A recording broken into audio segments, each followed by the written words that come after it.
This video is brought to you by BossRootin.com. Fight me, a fearless expression. What are you willing to fight for? And PowerPerformanceProducts.com, where you can receive $10 off your purchase of Body Storm and Body Effects. I had no hesitations. You know, it's what we're in the sport for. So, you know, I wouldn't be able to sleep at night if I turned down a fight.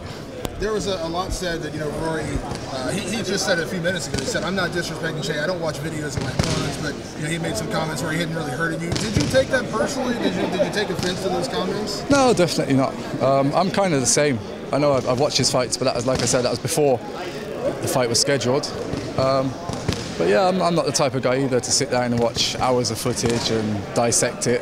You know, I leave that to my coaches. So, you know, I didn't take it as, because I'm kind of the same kind of guy myself. So, you know, it's fine.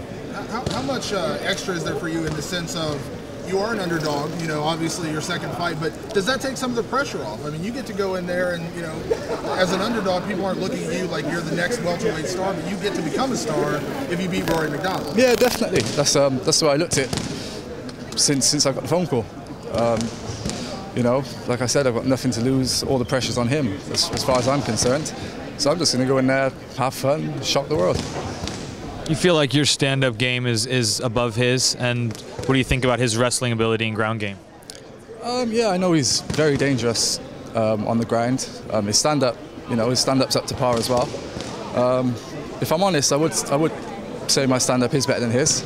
But you know, this is MMA. You know, when you're mixing things up, you know, I've seen a lot of great strikers in MMA before. As soon as you deal with worrying about takedowns and so forth, you know, the game changes. So it's just one of those things you just never know until you're in there, I guess. Have you been flying under the radar a little bit as far as media and everything here? And how has it been seeing the scene here in the United States for the UFC? It's a lot bigger, definitely. You know, it's growing back home in the UK, but obviously it's a lot bigger here. But at the same time, I quite enjoy it, to be honest. You know, it's makes you feel like you're somebody, you know, so. It was an interesting story on the primetime about your dad and his story. Can you talk a little bit about that? Yeah, well, not much to say really. You know, he was gone since I was 4 or 5 years old. He was released when I was, I think, between 19 and 21. I can't remember the exact date. But yeah, I mean, to me, it was no different really, because obviously I was just a young kid. Grew up without a father.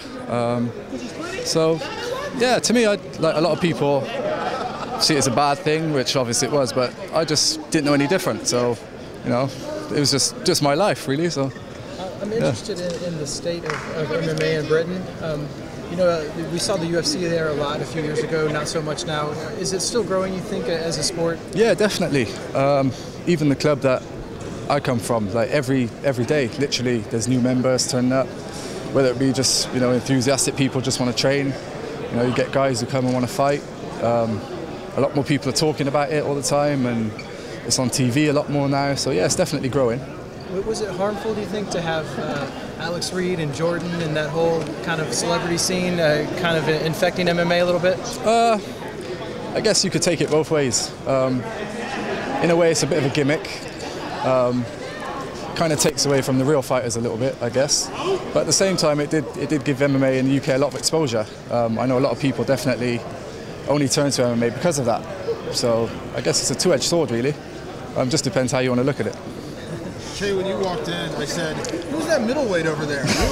You were a very sizable welterweight. What do you walk around at? I mean, because Rory was always looked at as a very big welterweight. He was just over a few minutes ago, and I'm like, Shay's a freaking middleweight. Well, I thought he was bigger than me. No, I walk around, I'm not that heavy, to be honest. I walk around probably 190, 195 normally. So, you know, I guess compared to some of these US guys, that's not that big really. So, yeah, it's not that hard for me to make weight really. Can you talk about your training partners to help you get ready for this fight? Yeah, yeah, we've got a lot of good guys back home. You know, all different styles as well. I've got good wrestling guys to train with, which is definitely needed back home.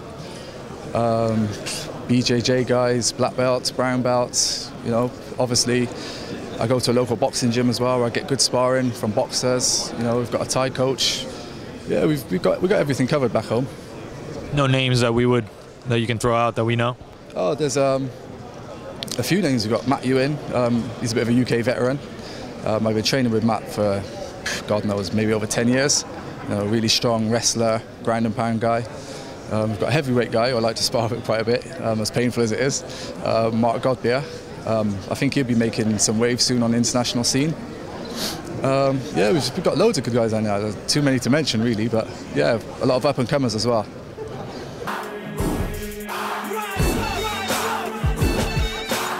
Godspeed and party on.